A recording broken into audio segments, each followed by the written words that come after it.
कह रहे हैं। इधर आरएसएस नेता शामा का परिवार इंसाफ मांग रहा है। जनसंघ आरएसएस संस्थापकों में रहे हैं राजकुमार शामा।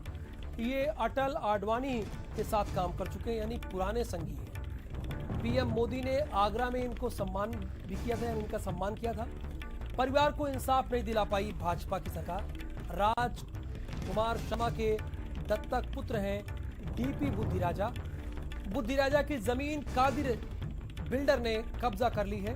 जो भारत समाचार आपको पिछले कई दिनों से खबर दिखा रहा है, अर्जुनगंज के सरसावा में एमआई बिल्डर का कब्जा हो गया है। एमआई सेंट्रल पार्क अवैध रूप से बन रही है।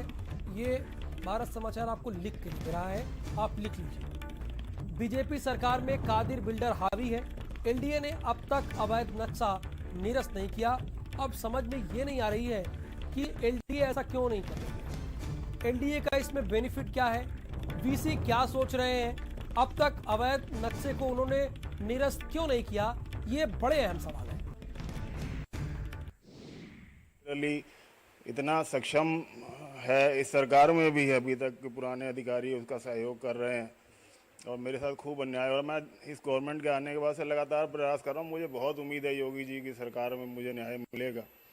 और अभी पीछे प्रमुख सचिव आवास ने एक मीटिंग ली थी, जिसमें बैठक की थी, जिसमें उन्होंने माला श्रीवास्तव जी को जांच सौंपी है, जो कि विशेष सचिव हैं आवास में। तो जांच जारी है। मुझे उम्मीद है कि मुझे न्याय मिलेगा। लेकिन कुछ पुराने अधिकारी हैं अभी भी जो उन लोगों का सहयोग कर रहे हैं और वो चाहते हैं कि जांच निष्पक्ष ना हो पाए। हमारा सिर्फ ये प्रार्थना है कि हमें निष्पक्ष जांच हो के न्याय मिले, हमें कुछ भी अलग से नहीं चाहिए। और भारत समाचार के स्टेट हेड इस वक्त हमारे साथ फोन लाइन पर मौजूद है। वीरेंद्र जी, मैं आपसे बड़ा सीधा सा सवाल है मेरा, मैं जानना ही चाहता हूं कि इतने पुराने संघी ये परिवार है, उसे भी इस सरकार में न्याय नहीं मिल पा रहा है, दर दर की ठोकरें खा रहा है। वो ये कह रहा है भारत समाचार पर कि हमें निष्पक्ष जांच हो जाए, न्याय हो जाए, ये कह रहा है। देखिए, ये बिल्डर सिंडिकेट बहुत बड़ा है और बहुत मजबूत है, जो हजारों करोड़ रुपए के प्रोजेक्ट चला रहे हैं लोग उत्तर प्रदेश में। कादिर एमआई बिल्डर उन्हीं में से एक है, जिसने अर्जुनगंज के सरसावा में बीजेपी नेता के परिवार की जमीन को कब्जा कर रखा है।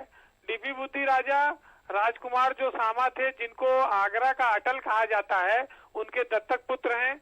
उनकी जमीन पर समाजवादी सरकार में बंदूक के दम पर कादिर बिल्डर ने इनकी जमीन हथिया ली और उस पर एलडीए के अफसरों की मिलीभगत से गलत नक्शा भी पास हो गया।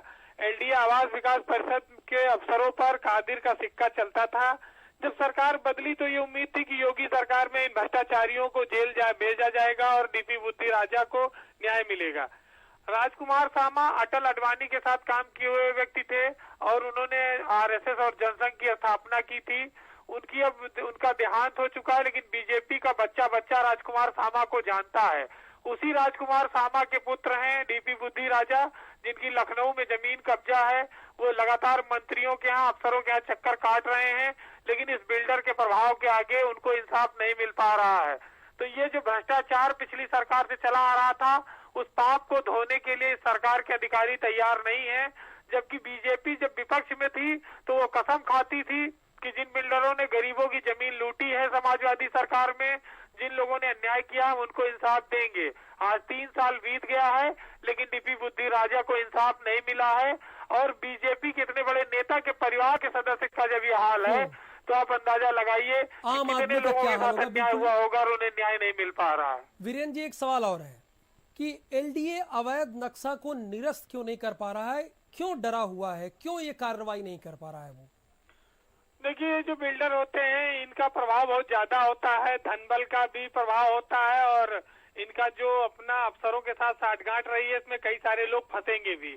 एलडीए कह रहा है कि हमने नक्शा पास कर दिया, गलती हो गई, अब उसकी आवास विकास परिषद एनओसी खारिज कर दे। ये एक तरह से दो विभागों के बीच गेंद को टालने की तरीका है, लेकिन मूल समस्या यह है कि इंसाफ आदमी को कब मिलेगा। सरकारों के अफसर अगर इस तरह से खिलवाड़ करेंगे लोगों के साथ, तो ये कोई भी सरकार किसी को इंसाफ नहीं दे पाएगी।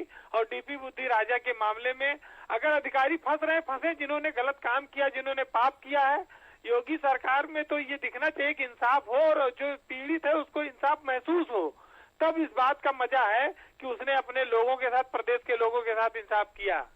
बहुत शुक्रिया इस पूरी जानकारी के लिए, विस्तार से आपने दी। आगे बढ़ते हैं। अब आपको इस खबर के बाद